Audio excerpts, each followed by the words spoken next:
साथियों, हकीकत तो ये है कि बीजेपी की हो या कांग्रेस की, ये दोनों ही पार्टियां हमारे बच्चों के भविष्य से खिलवाड़ करने में एक दूसरे से एक कदम आगे ही चलती आई हैं। एक तरफ बीजेपी और कांग्रेस की सरकार आपके बच्चों के स्कूल बंद कर रही है।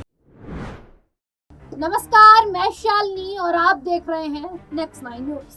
बहुजन समाज पार्टी के नेशनल कोऑर्डिनेटर आकाश आनंद ने कहा कि भाजपा और कांग्रेस एक ही सिक्के के दो पहलू हैं। दोनों ने जनता को लूटा है। कांग्रेस के शासनकाल में युवाओं को गुमराह कर देश को बांटने का काम किया गया था, जबकि भाजपा राज में पेपर लीक से युवाओं के भविष्य संग खिलवाड़ किया गया है। बसपा नेता रविवार को जगाधरी नई अनाज मंडी में आयोजित बसपा इनेलो गठबंधन के संयुक्त कार्यकर्ता सम्मेलन को संबोधित कर रहे थे। उन्होंने कहा कि भाजपा की नीतियों के कारण आज देश का 40% युवा बेरोजगार है। युवा हाथों में डिग्रियां लेकर सड़कों पर धक्के खा रहे हैं, लेकिन सरकार का इस तरफ कोई ध्यान नहीं है। सम्मेलन में पहुंचे इनेलो के प्रधान महासचिव अभय चौटाला ने भी भाजपा और कांग्रेस पर जमकर निशाना साधा। उन्होंने कहा कि जनता ने दोनों पार्टियों को प्रदेश में 10-10 साल देख लिया है। दोनों पार्टियों ने विकास के नाम पर अपनी राजनीति चमकाई। भाजपा की नीतियों के कारण प्रदेश की जनता महंगाई में पिस कर रह गई है। प्रदेश में अपराध इतना बढ़ गया कि महिलाएं व बेटियां सुरक्षित नहीं है। इसके बाद आकाश आनंद ने किस तरीके से भारतीय जनता पार्टी पर हमला बोला।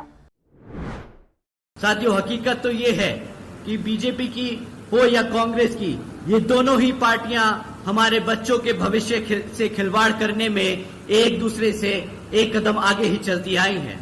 एक ने सरकार में रहकर हमारे बच्चों के स्कूल बंद किए, तो दूसरी ने विपक्ष में बैठकर इन पर एक बार भी इस मुद्दे पर उनको घेरने का काम नहीं किया। तो अब आप ही बताइए साथियों कि इनमें से कोई भी पार्टी को हक है क्या सत्ता में बैठने का? आप ही बताइए, क्या हक है इन लोगों को आपके साथ सत्ता में बैठने का? तो साथियों, अब आने वाले आम लोकसभा चुनाव में, आने वाले विधानसभा आम चुनाव में आप लोगों को हाथी और आईने वाले चुनाव चिन्ह के सामने वाला बटन दबाकर यहां श्री अभय सिंह चौटाला जी को मुख्यमंत्री बनाकर अपने बच्चों के भविष्य को सुरक्षित करने का काम करना है। साथियों, एक तरफ बीजेपी और कांग्रेस की सरकार आपके बच्चों के स्कूल बंद कर रही है, तो दूसरी तरफ हमारी जिस नीतियों पे ये सरकार चलती आई है, तो दूसरी तरफ आदरणीय बहन कुमारी मायावती जी की एक दूसरी तरीके की नीति है, जिसके तहत चलकर यूपी में बीएसपी की सरकार ने सावित्रीबाई फुले बालिका आशीर्वाद योजना चलाई थी, जिसके तहत 7 लाख से ज्यादा बच्चियों को 12वीं तक की शिक्षा प्राप्त करने हेतु बहन जी ने 600 करोड़ रुपए की धनराशि इन बच्चों पे खर्ची थी। इतना ही नहीं साथियों, आदरणीय बहन जी के शासनकाल में यूपी में 6 engineering colleges, 2 homeopathic colleges, 24 polytechnic colleges, 2 paramedical और 6 यूनिवर्सिटीज के साथ साथ 200 से अधिक इंटर और डिग्री कॉलेजेस, 100 से अधिक ITIs, 550 से ज्यादा हाई स्कूल्स और 5,500 से ज्यादा प्राइमरी स्कूल्स बनाने का काम किया गया। इसी तरह यहाँ पे हरियाणा में आपके बच्चों के लिए आदरणीय श्री अभय सिंह चौटाला जी भी इतनी ही ज्यादा संख्या में आपके लिए स्कूल्स और यूनिवर्सिटीज बनवाएंगे। साथियों, ये लिस्ट इतनी लंबी है कि कभी कभी सोचकर हैरत होती है कि सिर्फ 5 साल में कोई इतना काम कैसे कर सकता है। लेकिन साथियों, अगर अपने समाज के लिए, अपने लोगों के लिए काम करने का जज्बा हो तो कोई भी काम असंभव नहीं, हर काम संभव होता है। जैसा कि हमें पूरा विश्वास है, हम पूरे तरीके से भरोसा रखते हैं कि यहाँ पर जब आप अभय जी को मुख्यमंत्री बनाएंगे तो वो भी उसी दिल और तमन्ना से आप लोगों के लिए काम करेंगे। साथियों, अगर हम 10 साल का रिकॉर्ड उठाएं भाजपा का, तो यहाँ पर रोजगार के नाम पर आज भी 40% युवा बेरोजगार घूम रहा है। इतना काम किया है बीजेपी ने कि यहाँ पे 40% युवा बेरोजगार घूम रहा है। और ऐसा नहीं कि ये लोग रोजगार नहीं दे सकते हमारे युवा बच्चों को। आज अगर आप सरकारी रिकॉर्ड उठाएं तो आज भी 2 लाख से ज्यादा सरकारी पद खाली पड़े हैं। 2 लाख से ज्यादा सरकारी पद खाली पड़े हैं। एक तरफ 40% युवा रोजगार मांग रहा है और ये लोग वो 2 लाख पद भरने को तैयार नहीं, परंतु वो पद भरने की बजाय ये लोग क्या करते हैं, कौशल विकास निगम जैसी योजनाएं चला रहे हैं। पक्की नौकरियों देने की बजाय ये कॉन्ट्रैक्चुअल यानी अस्थायी नौकरियां भरने की कोशिश कर रहे हैं, जिसके तहत जो पक्की नौकरियों में आरक्षण मिलने की व्यवस्था तय की गई है वो आप लोगों को ना मिल सके। उस पद पे ये लोग चल रहे हैं, उस रास्ते ये लोग चल रहे हैं ताकि आपको आपके आरक्षण से दूर कर सके। साथियों, एक तरफ भाजपा की सरकार ऐसे काम कर रही है और दूसरी तरफ हमारे लोगों को गरीब बनाकर, कमजोर बनाकर हमारे लोगों को अंदर से खोखला कर रही है, तो दूसरी तरफ कांग्रेस और भाजपा, कांग्रेस की सरकार भाजपा को इन महत्वपूर्ण मुद्दों पर ना घेरकर उनका एक तरीके से साथ दे रही है। साथियों, तो ये दोनों पार्टियां एक ही सिक्के के 2 पहलू हैं। एक तरफ डंडा मारता है तो दूसरी तरफ ताली बजाता है और पिसता है हमारा किसान, हमारा दलित, हमारा पिछड़ा वर्ग। साथियों, समय आ गया है कि ऐसी सरकार को अब आप जड़ से उखाड़ फेंक हमारे अभय सिंह चौटाला जी को सत्ता में बिठाकर अपना भविष्य सुरक्षित करने का।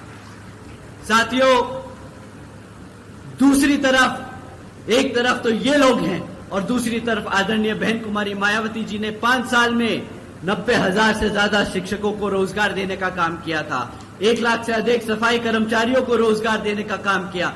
2 लाख से अधिक पुलिस फोर्स में भर्ती की और यही नहीं, 30 लाख से अधिक अपर कास्ट समाज के कमजोर वर्गों के लोगों को सरकारी नौकरियों देने का काम किया। साथियों, यही नहीं बल्कि बहन जी के शासनकाल के दौरान बसपा की सरकार ने कृषि एवं संबंधित कार्यों में मिनिमम वेज को 55 रुपए से बढ़ाकर 100 रुपए प्रतिदिन किया था और हमारे पिछड़े वर्ग की क्रीमी लेयर की वार्षिक आय को 3 लाख रुपए से बढ़ाकर 5 लाख रुपए करने का काम किया। और यही नहीं बल्कि हमारे गन्ना खरीदी के दाम भी रातों रात दुगने कर दिए गए थे। साथियों, बहन जी के मॉडल ऑफ गवर्नेंस के तहत चलकर ही बसपा की सरकार ने प्रदेश के सभी समाज के लोगों को अपने पैरों पर खड़ा कर एक स्वाभिमान से जीने का अधिकार दिलाया था। जिस तरीके से यहाँ पर अभय सिंह चौटाला जी मुख्यमंत्री बनकर आप सभी वर्गों के लोगों का पूरा ध्यान रखकर आपको स्वाभिमान से जीने का अधिकार दिलाएंगे। साथियों, बात महंगाई की करें तो इनकी सिर्फ एक ही स्कीम आप लोगों के सामने रखना चाहूंगा। भाजपा की सरकार के चलते हुए आज ये लोग बोलते हैं कि हमने मुफ्त में राशन देने का काम किया है। तो साथियों, आज वो कहते हैं कि वो 80 करोड़ से ज्यादा जनता को मुफ्त में राशन देने का काम करेंगे। केंद्र और हरियाणा की भाजपा सरकार बड़े चौड़कर बोलती है, अरे मित्रों, आज बीजेपी की सरकार 80 करोड़ से ज्यादा देशवासियों को मुफ्त में राशन देने का काम कर रही है। परंतु ये नहीं समझ आता इन लोगों को कि अगर 80 करोड़ से ज्यादा लोगों को आप मुफ्त में राशन देने का काम कर रहे हो तो मतलब आपने उन 80 करोड़ की जनता को गरीबी में धकेलने का काम किया है। परंतु साथियों, अगर ये लोग अपना वादा पूरा करते जो 2014 में किया था कि 2 करोड़ सालाना नौकरी देने का, तो इन्हें शायद ये मुफ्त में राशन देना नहीं पड़ता। ये तो बात दूर, मुफ्त में राशन देकर ये जो टैक्स पेयर्स का साल का 2 लाख करोड़ रुपया इस राशन पे खर्चने वाले हैं, वो भी आप लोगों की जेब से निकलने वाला है। साथियों, वो भी आपकी जेब से निकलने वाला है। एक तरफ ये लोग आपको टैक्स के माध्यम से चूसते हैं, दूसरी तरफ वो टैक्स का पैसा राशन पे उड़ाते हैं। अगर ये पैसा रोजगार जनरेट करने में करते तो साथियों, आज यहाँ पर 2 लाख पद भरने के साथ साथ ये यहाँ पर 20 लाख रोजगार भी दे सकते थे। परंतु इन्होंने वो काम कुछ नहीं किए। इन्होंने बस आप लोगों का ध्यान भटकाने के लिए मुफ्त में राशन देने का काम किया है। साथियों, इन्हीं कुछ जरूरी बातों के साथ मैं आप सभी से, इन्हीं कुछ जरूरी बातों के साथ आप सभी लोगों से मेरी व खासकर आदरणीय बहन कुमारी मायावती जी की ये विशेष अपील है कि इस विधानसभा आम चुनाव में आप सभी लोग तो आपने देखा कि उन्होंने कहा कि अगर प्रदेश में इनेलो और बसपा गठबंधन की सरकार बनी तो बुढ़ापा पेंशन 7 7,500 रुपए प्रति माह दी जाएगी। बिजली, पानी, शिक्षा व चिकित्सा सुविधाएं मुफ्त। हर गृहिणी को एक गैस सिलेंडर मुफ्त और रसोई खर्च 1,100 रुपए प्रति माह। बेरोजगारी भत्ता 21,000 रुपए। SC वर्ग के लोगों को 100 गज के प्लॉटों पर ताऊ देवीलाल योजना के तहत मकान तथा अनुबंधित आधार पर दी जाने वाली सरकारी नौकरी व्यवस्था को खत्म करके स्थायी नौकरियां दी जाएंगी। विभागों में खाली पड़े पदों को प्राथमिकता से भरा जाएगा। आशा वर्कर, आंगनवाड़ी वर्कर एवं सफाई कर्मचारियों को पक्का किया जाएगा। इसके अलावा हरियाणा की नई राजधानी एवं अलग से हाई कोर्ट बनाया जाएगा। इस मौके पर इनेलो प्रदेश अध्यक्ष रामपाल माजरा, बसपा प्रदेश धर्मपाल तिगरा, पूर्व विधायक दिलबाग सिंह जगाधरी, विधानसभा से बसपा इनेलो गठबंधन प्रत्याशी दर्शन खेड़ा, बसपा के केंद्रीय प्रभारी हरियाणा रणबीर बेनीवाल आदि मौजूद रहे।